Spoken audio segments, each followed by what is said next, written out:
ಕೆರೆಹಳ್ಳಿ ಏನು ವಿಚಾರಣೆ ತಿಳ್ಕೊಂಡಿರ ಪೊಲೀಸ್ ಅವರು ಈಸಿಯಾಗಿ ಅರೆಸ್ಟ್ ಮಾಡಿದ್ದಾರೆ. ಅಂಡ್ ಮೂರ್ ಓವರ್ ಒಂದು 2 days ಇಂದ ಕರ್ನಾಟಕದಲ್ಲಿ ತುಂಬಾ ನಡೀತಿದೆ. ಒಂದು ಶಿಡ್ಲಘಟ್ಟ ವ್ಯಾಪ್ತಿಯಲ್ಲಿ ಒಬ್ಬ ಲೇಡಿ ಗ್ರಾಮ ಪಂಚಾಯತ್ ವ್ಯಕ್ತಿನ ಅಷ್ಟು ವಲ್ಗರ್ ಆಗಿ ಮಾತಾಡಿದ್ರು. ಆ ವ್ಯಕ್ತಿ ಮೇಲೆ ಇನ್ನೂ ಯಾವುದೇ ತರ ತಗೊಂಡಿಲ್ಲ, ಆಕ್ಷನ್ ತಗೊಂಡಿಲ್ಲ. ನೆಕ್ಸ್ಟ್ ಥಿಂಗ್, ಒಬ್ಬ ವ್ಯಕ್ತಿ ಬರ್ತಾನೆ, ಬೇರೆ ಸಮುದಾಯದ ವ್ಯಕ್ತಿ, ಆ ಸಮುದಾಯದ ಬಗ್ಗೆ ಮಾತಾಡೋದು ಬೇಡ, ಒಂದು ವಿಡಿಯೋ ಮಾಡ್ತಾನೆ ಲೈಕ್ ವಿತೌಟ್ ಪ್ರೂಫ್ಸ್. ನಾವು ಕೂಡ ಹೆಲ್ಪ್ ಮಾಡಿದ್ವಿ ಅಂಡ್ ಕರ್ನಾಟಕದಲ್ಲಿ ತುಂಬಾ ಕ್ರಿಯೇಟರ್ಸ್ ಹೆಲ್ಪ್ ಮಾಡಿದ್ರು. ಮೋರ್ ಓವರ್ ಗೌರ್ಮೆಂಟ್ ಅದ್ರ ಬಗ್ಗೆ ಮಾತಾಡೋ ತನಕ ಬಂದು ಒಂದು ಸ್ಪೆಷಲ್ ಫೋರ್ಸ್ ನ ನೇಮಕ ಮಾಡಿ ಅದಕ್ಕೆ ಫುಲ್ ಡೀಟೇಲ್ ಆಗಿ ಕೊಟ್ಟು ಆ ದೇವಸ್ಥಾನದ ನೇಮ್ ಹಾಳು ಮಾಡಬೇಕು ಅಂತ ಅನ್ಕೊಂಡ್ರು. ಅದ್ ಯಾವ್ದಂತ ನಿಮ್ಗೂ ಗೊತ್ತು. ಈಗ ಈ ವ್ಯಕ್ತಿ ಪುನೀತ್ ಕೆರೆಹಳ್ಳಿ ಒಬ್ಬ ವ್ಯಕ್ತಿ ಕರ್ನಾಟಕದಲ್ಲಿ ತುಂಬಾ ಜನ ಬಾಂಗ್ಲಾದೇಶ ಅವರು ಬಂದು ಯಾವುದೇ ತರ ಪ್ರೂಫ್ಸ್ ಇಲ್ದಿರ ಫೇಕ್ ಪ್ರೂಫ್ಸ್ ಕ್ರಿಯೇಟ್ ಮಾಡಿ ಬ್ಯಾಂಕ್ ಅಲ್ಲಿ ಲೋನ್ ಪಡ್ಕೊಂಡು ಆಧಾರ್ ಕಾರ್ಡ್ ಪ್ಯಾನ್ ಕಾರ್ಡ್ ಎಲ್ಲ ರೆಡಿ ಮಾಡ್ಕೊಂಡು ಅದನ್ನ ಆಚೆ ಇಡ್ತಿದ್ರೆ ವಿತ್ ಪ್ರೂಫ್ಸ್, ನಾನು ಹೇಳಿದ್ರು ವಿತ್ ಪ್ರೂಫ್ಸ್.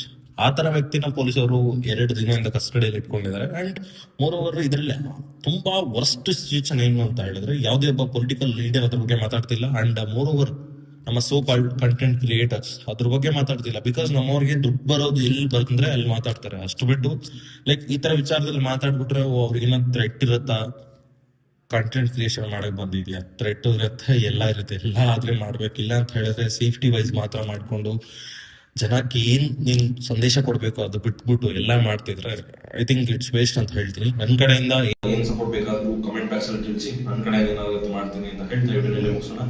ಇಲ್ಲಿ ತನಕ ವಿಡಿಯೋ ನೋಡಿದ್ರ ಅಂತ ಹೇಳಿದ್ರೆ ಚಾನಲ್ ಸಬ್ಸ್ಕ್ರೈಬ್ ಮಾಡಿ. ಸಿಗೋಣ ವಿಡಿಯೋದಲ್ಲಿ. Till then by.